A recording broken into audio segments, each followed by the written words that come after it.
Hey everybody, Stu Smith and Arik Burks back with another CSS stroke and turn critique session. Welcome back, Arik. Hope you're having a good week. Great week. Yeah. All right, man, let's do this. I got a lot of videos people sent in for us to review. So let's just go right to it. I'll share my screen and you let me know what you think of this. All right, this guy needs some help. Can you see that? Yeah. All right. First, right off the bat, it needs to change his swim trunks. There you go. So this is a first-time swimmer. So we're getting a beginner that has not really put things together yet. Right. Okay. So let's just first start with the bottom arm. You know, you want to be in line with your stroke as much as possible. So meaning your stroke and your arms and everything want to flow in the same kind of dimension. And his bottom arm is, you see how it's moving way out to the outside? Yep.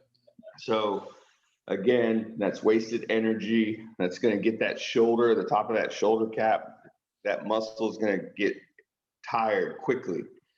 Yeah, he's trying to do it under, but he has a bad habit of wanting to do like a really wide jumping jack arm stroke. Absolutely.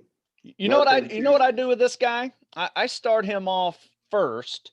Is you got to control the head. You see that?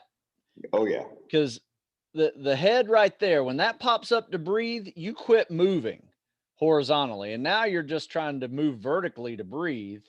And you just, once you can fix your head to turn to breathe versus pop up to breathe, you can start playing around with the other elements. But until then, I mean, arms, legs, kicks, timing are all off.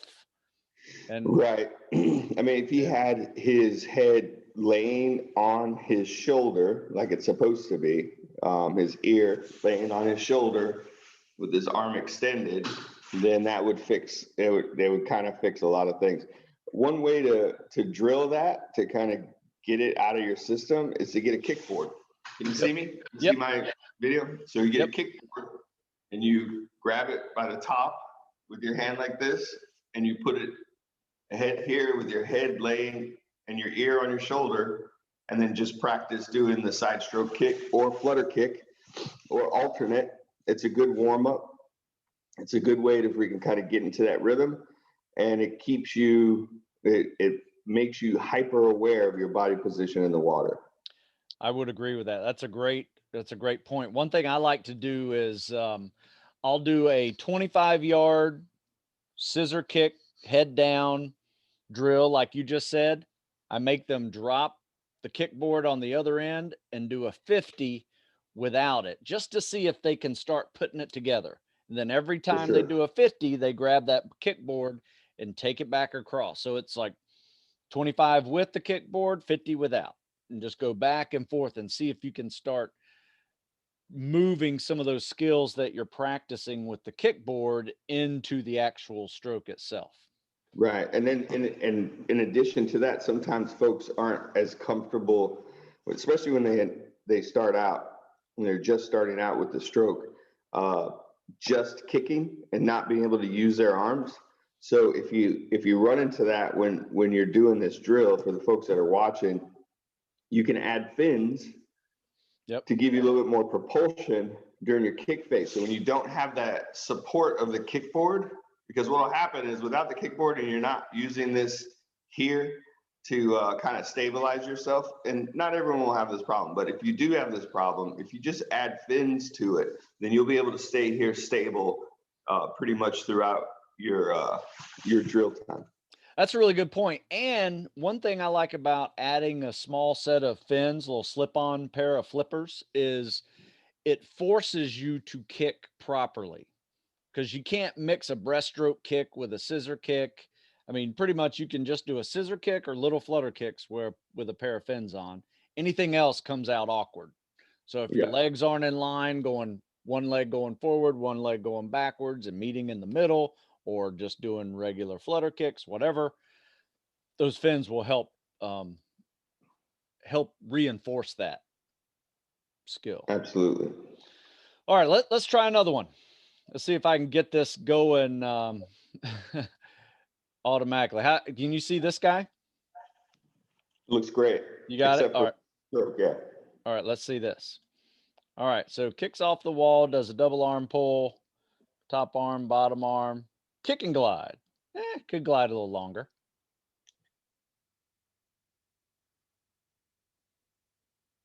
So I see this too. This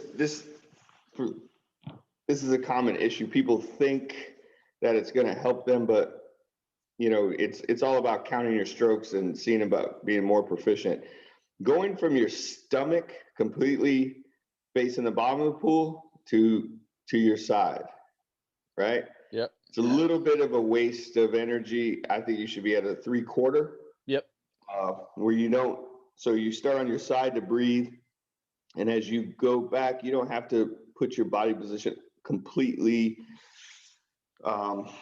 with your entire, like your belly, Yep. facing the bottom of the pool. It should be more of a 3/4 angle. So as you go, as you're swimming, you pull here to breathe, and then you're back about 3/4 of the way, not all the way facing the bottom of the pool. That would be one, because you see where he's broaching. Yep. The knee is broaching, the foot is broaching, and by broaching I mean it's breaking the surface of the water. Any of those things are going to slow you down. But I like his kick is big. He lifts that top knee extremely high, and that's what you need to freaking drive your bottom leg back. Yep. And his ankle flexibility is pretty good. And so he's grabbing a lot of water that way. Yep. But I agree with you, Stu. He needs to trust his kick and glide a little bit more between those sets. Yeah, one thing about if you're not used to turning a little bit when you're breathing, some people overreact. And if you notice what's happening with him, he is doing that top arm pull and he's still facing the bottom. So if you're going to bring that top arm, you should be turning with that top arm. So you're getting ready to breathe now while that bottom arm comes through. Otherwise, you do this top arm, you're still facing the bottom. And now you got to turn, breathe, and bottom arm pull all at the same time. It just mixes up way too much stuff. Also, notice this kick off the wall. Watch this. Kicks off the wall, does the double arm pull. Look at that. Complete broach, right? Yeah. This is like swimming with your emergency brake on, right? Yeah. You're not going to be moving anywhere once you do that broaching. I like to call that drag racing. Yeah, there you go. I mean, you are dragging. Exactly. You're going to you initially start quick, and then you just deployed a parachute to slow you down. Yep. Watch. You can see the forward momentum just stop. As soon as he does this double arm pull, he should have another body length of glide left, and he just came up too quickly. Yeah, he gets about. He should be breathing right about 3 here. feet. Yeah. So if you notice whenever he does that top arm pull, he's still facing the bottom, right? He doesn't need to be there. Your face should be out of the water as that top arm is all the way back there. You should be inhaling right now, and then that bottom arm while you're inhaling. So it's a timing issue that's a little off. It's not a bad stroke. You can probably get away with it, but there's some fine tuning. And I think guys need to remember, you have the stroke that you need to pass to get into buds, but once you're there, or to get into any type of Spec Ops selection school where their swimming is required, that's great. But this is just a test. I mean, we didn't do anything less than a 1.5 mile swim open water. So, and then those just get extended to 2 mile ocean swims for buds, a little bit shorter for other services. But, and of course you have the 5.5, but you only have to do that once, 5.5 mile swim. So you want to get efficient. So just being good enough for the test, you'll end up failing a swim And then you'll have that anxiety and worry that you have to deal with while you're having to pass the next O course, PT, log PT, surf passage. So you don't want to pile on some unnecessary luggage, you know? So get your stroke as good as it's going to be so that you could be proficient initially in the pool to get to the ocean. Yeah. I usually try to get people to do a yard per second with a pair of fins and without a pair of fins. If you can do that and just master that pace, you're going to have an 8:20 swim, right? 8:30 on a bad day, maybe sub 9 on a bad day. But, you know, as long as you're practicing with scuba fins as well, you know, you'll be able to have, you know, a 30-minute mile, 65, 70-minute 2-mile.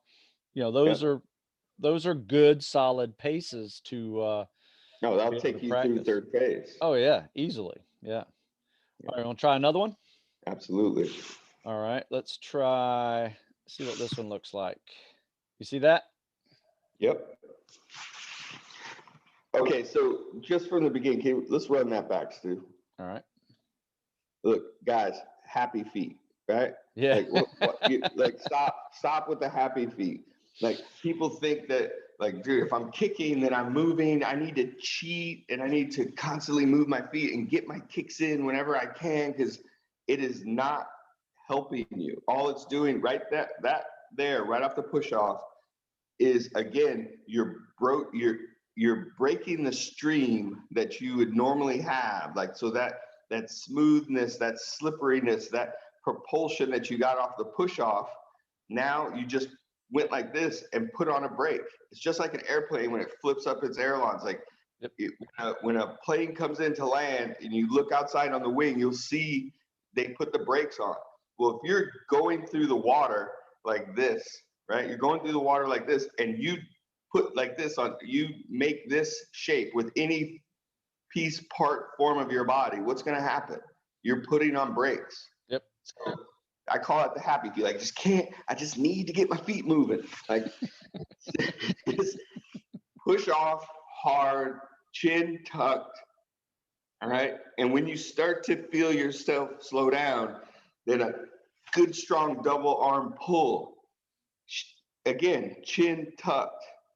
This is the only time when I would maybe I would endorse having your belly button looking at the bottom of the pool. Right. But then as you're coming up to recover into that double arm, now you're starting to turn towards your side and come up and reach. And just like you said on the last video, Stu, that's when you're coming up and you should be breathing. Yep. And you see, I'm already, as I did this pull and I'm starting to slow down, I'm recovering as smooth as I can, because we don't want to do this, because what did that just do? Yep. Slow us down. Yep. So you recover along your body and you push it out, and boom, there's your breath. You're breathing. And as this one is done pulling, I'm already starting to pull with my upper arm. There's always something that is working. I'm finishing with this. I'm here again. Like, something is always working to propel ourselves. Yep. Or you're in a perfect streamlined glide after a very strong kick. And then, of course, you have to utilize a glide. Yep. Between kicks. If you're flutter kicking, this is a constant thing, because basically you're just using your arms to balance. If you have fins, if you're flutter kicking with fins, yes, your arms are there truly just to balance you, because you regulate your breathing, all the power out of the legs. Yep. Anytime you need to breathe, just use your arms. Yep. Go through the breath. For this without fins, it's crucial that you utilize every opportunity to glide, because it will reduce your fatigue, your cardiovascular fatigue, and your muscle fatigue. Yeah. And all these extra flutter kicks, by the way, if you do the math on all these extra flutter kicks, you can accumulate about 500 flutter kicks in a 500-yard swim. You know, if you're doing a flutter kick per yard, which isn't hard to do, some people do 2 or 3 per yard, and you'll watch this. So he does the little kick, bunch of little flutter kicks. And his ankle mobility could be a little better too. I mean, he is basically Yeah, his flexibility is Yep. bad. Ankle flexibility is bad. Point your toes. And then we got a little bit of a broach. And we're rotating, but at least he's not rotating completely to his stomach. Yep. It's got a decent kickoff. Double arm pull's not bad. Head needs to be tucked a little bit more. Yep. He's really reaching to the ceiling to get a breath. Like he's really rotating. So and you'll see that too with other folks. They'll go all the way for the stomach facing the bottom and all the way with their head pointing straight up towards the ceiling. So again, that drill where you're just here and you're breathing, that's where you want to be. Yeah, you don't need to roll 180 degrees in this swim. You don't need to go from your belly facing the bottom to your, face facing the ceiling. And normally that's because people are uncomfortable with side breathing. They're not, like, if you put him in a freestyle, he probably is not a great freestyle side breather either. So, breathing like this, half your face still in the water. Right. Because your head creates that wake. Yeah. Like you have to trust that. But that comes with time. And there's drills that you could do to work on it. Yeah, I would say right now, body position's not bad. At least his head's down. We just got to work on his happy feet and ankle mobility. Right. And so how are we going to work on that? We're going to do some stroke and turn. We're going to warm up with kickboards. We're going to incorporate some swim paddles, some pull paddles. We're going to do some push-offs. Yep. Where you're just going to have one hand on the side of the wall. You're going to drop your other hand and you're going to push off and bring them together and tuck your chin, squeeze your ears with each arm, with your biceps. And then you're going to look and keep your eyes, I close my eyes because I'm visualizing, but you have your eyes open and you're looking to see where you start to slow down. Feel yourself starting to slow down. Make sure you take a nice big breath so that you're not worried about getting air as you go through this drill. Yeah. Because that will defeat the purpose of what we're doing. So we want to take that out of it and you just push off.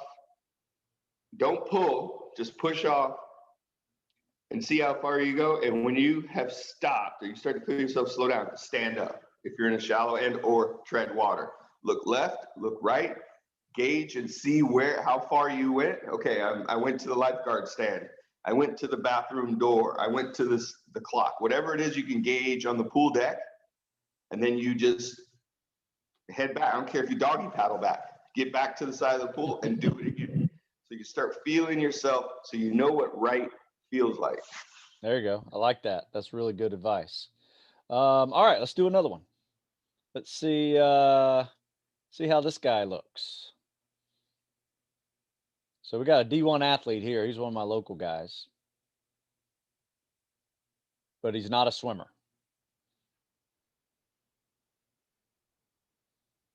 So here, I would say the glide might be a little bit too long.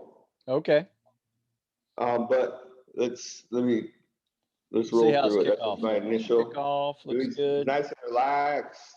Not bad. Not bad. Now here's a double arm pull. Shoulder mobility could be a little better.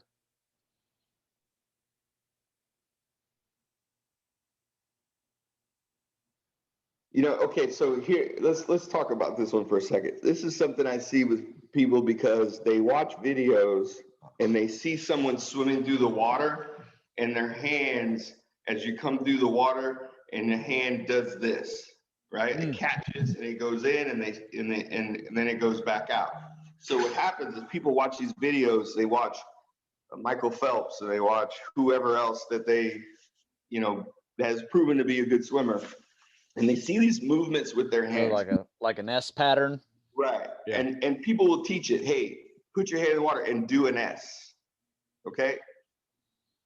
And I'm sure I'll get yelled at by all of the swim gurus out there, or maybe not. But that's pretty much bullshit. So your hand goes through the water. It's like an oar. Yep. Okay. It's very important. Like it is like an oar. If you're in a boat and you're swimming, you're pulling a boat through the water and you're using oars, right? do you have to make the oar do any of this to get through the water? Does it go like this?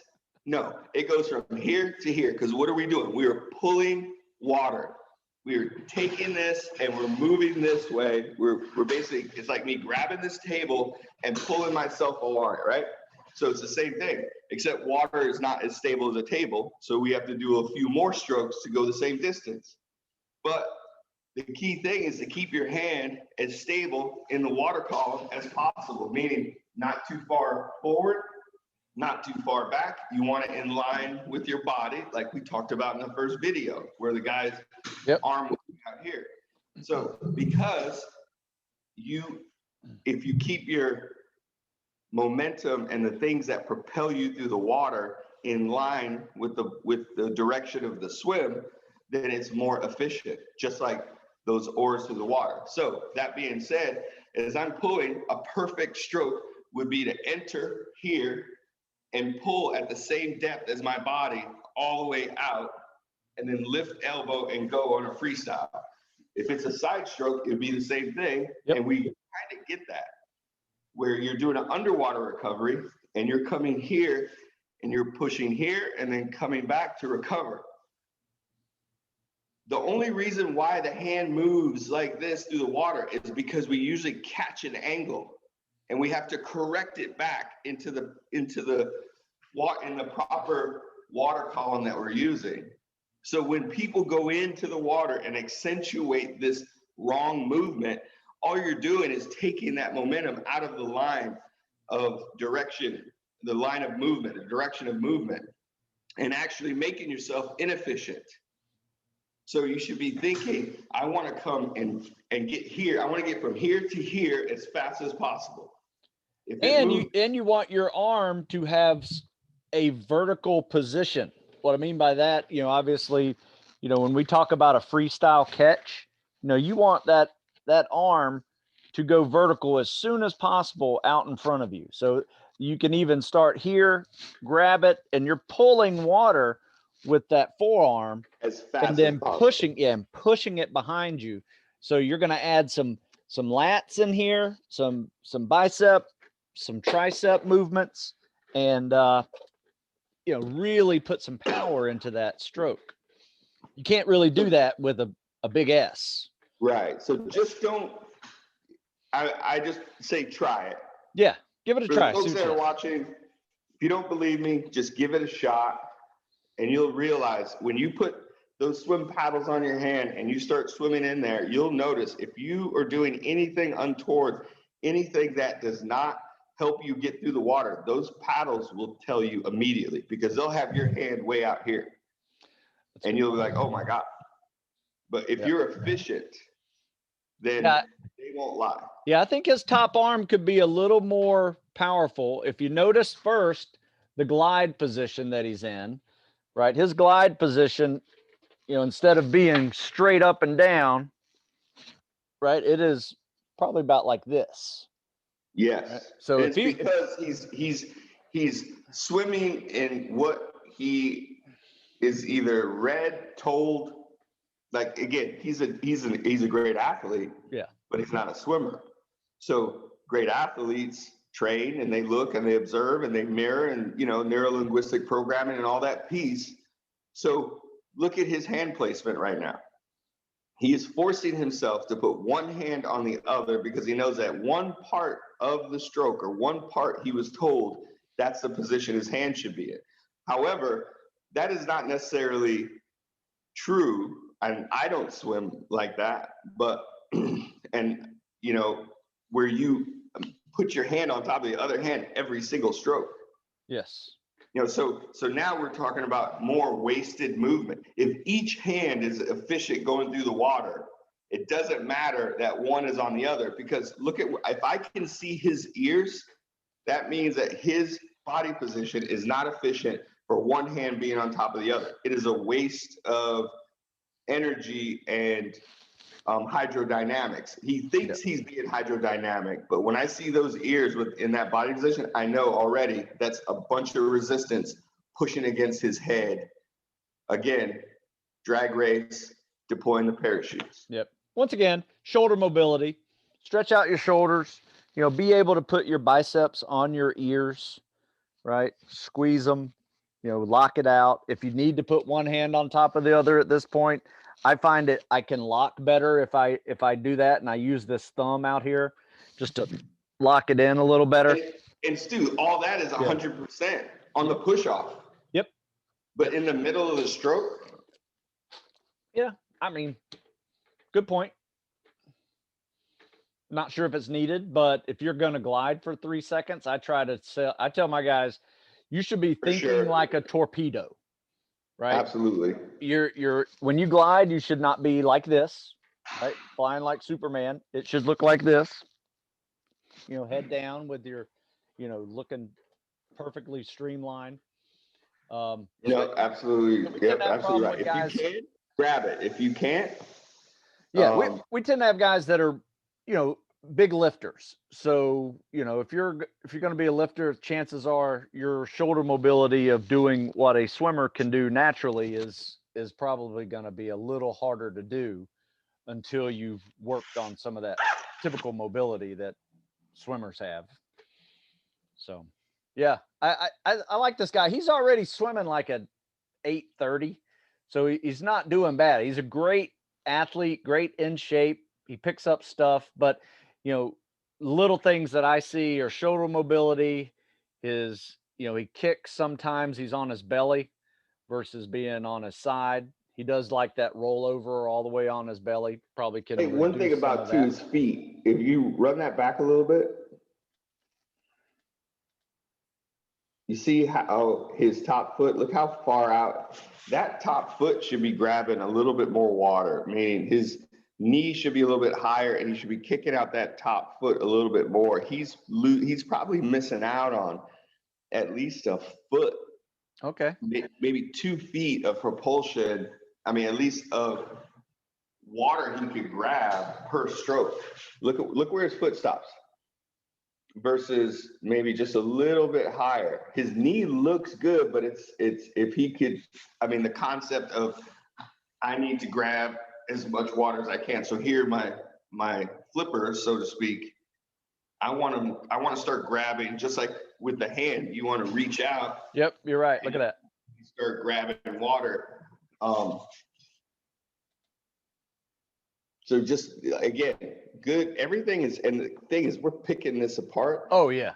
Good stroke, but this is the reason why we're here, right? Is to go from happy to glad. Yep. No, that's like I said, it's a good stroke. It's good enough, but you can fine tune it and make it better. There's nothing wrong with that. Hey, I did get a question from a guy who wants to go recon, and their 500-yard swim test is done with a cami top and bottom. So I recommend the elementary side stroke versus the breaststroke or the combat swimmer stroke, mainly for that reason, because there's no glide to it. And you'll see, tell me if you can see this. This is me doing the elementary side stroke. So the difference here is the old saying, grab an apple with your bottom arm and put it in the basket. That's how we were taught it back when I was 12. Grab an apple, put it in the basket. So this is old elementary side stroke here. Did they have apples back then? Yeah. It's just the way they taught it. Grab an apple, put it in. I think this is like a lifeguard stroke mainly. Yep. Yeah. So the thing about when you're swimming with camis, and depends on what a hard ass instructor you have trying to lane grade you or grade you for it. But if you can streamline your camis as much as possible, like for example, if they have cargo pockets, get rid of those buttons and get some Velcro sewn in. So that way your pockets are going to act like balloons, or actually I'll say more like blankets in the water that are just catching water, just like drag racing again, like those parachutes that are just going to catch water and they're going to drag you and reduce your hydrodynamics as you're going through the water column. So if you could do that, make sure that you stay on the top of the water, like you breathe all the time with the stroke that you're doing here, Stu, which is good. You won't struggle as much trying to get to the surface between strokes, because that's what happens when you're wearing heavy camis. Yeah. But if you have those camis that have the pockets on the sides, on the shoulders, the ones obviously chest, and then the ones on the side, and of course, go ahead and you're going to cut holes in your pockets. So the pockets that are in your camis, you want to make sure you snip off about an inch of those, because everything that has a pocket is like, again, it's like a parachute. So you want the water to flow through there and not accumulate in those pockets. So make sure you have drain holes. Yep. Basically in all your pockets, because, and this is going to be a set of camis that you use to swim with. And you should have already worked out, already taken them to the pool, already worked out those mechanics to kind of see, all right, where am I dragging? What can I do to be a little bit more comfortable in the water with them? Yeah, the last thing you ever want to do is take a test with a pair of camis on or tread water with clothes on and never have practiced it, because it is a shocker. I mean, you're gonna put it this way. I tell people this all the time. If you're training for a 500-yard cami swim, you need to be swimming 1,000 hard when you're not wearing camis, because it's going to be about the same amount of effort to that you're spending trying to get across the pool with a pair of camis on as it is of you swimming twice as far without camis on. Absolutely. Like, it's over distance, right? So if you have a 500-yard swim, you should be training to 750 to 1,000 for time. Yep. So that when you do it, it's just easier. You've been there. I mean, that's what Buds does. You go through Hell Week and you're cold. So when you get into the SEAL teams, when you're cold, it's not the first time you've been like freaking almost hyped out. So it's not a consideration of, well, I need to stop doing what I'm doing. It's more of, I've been colder, or I've been here before. Let me concentrate on what else I need to do. It's the same thing when you're training for these events, right? So you want to do over distance. You don't want it to be the first time during a mission, so to speak, that you are, considering adding camis. So you have worked out and been been used to and getting comfortable with using that gear and build up to it. Yep. The other thing too, don't think you're going to be able to, even if you're in great 500-yard or 500-meter swim shape, don't think you're going to throw on camis and you're going to feel the same. Yeah. And if you might be a great runner, right? Not that great of a swimmer. It shows. I mean, there's a difference. I mean, there is something called swimming shape, right? This water is unforgiving. And, I've seen guys that are, 5-minute milers on timed runs, but they get in the pool and, 100 yards into a swim, they're done. Right. It's just, not in swimming all about shape. Technique. Yeah, absolutely. Because when you're running, you can breathe whenever you want. Yep.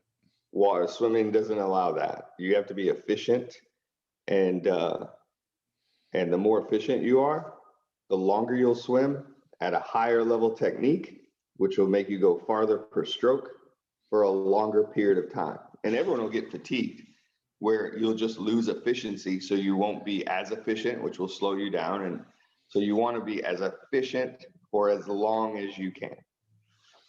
Yeah. Absolutely. Well, Eric, I think we've done enough today. Nice work. I appreciate it. Once again, your insight is greatly needed. I'm learning stuff every time you speak as well. So for those of you who are watching this and want to get their swim critiqued, have somebody film you doing a 50-meter swim, send it to us and we'll check it out. Awesome. Hey, man. Hey, have a good week. And we'll try to do these every Sunday. So get them in during the week. And we'll probably not obviously be able to do all of them on the video, but we will respond to those videos regardless, with a quick response. And if we use it on the air, we'll use it on the air. So, all right, man. Hey, have a good week and take care over there. See you next week. This is Stu and Eric from Coast to Coast talking CSS critique. Ciao.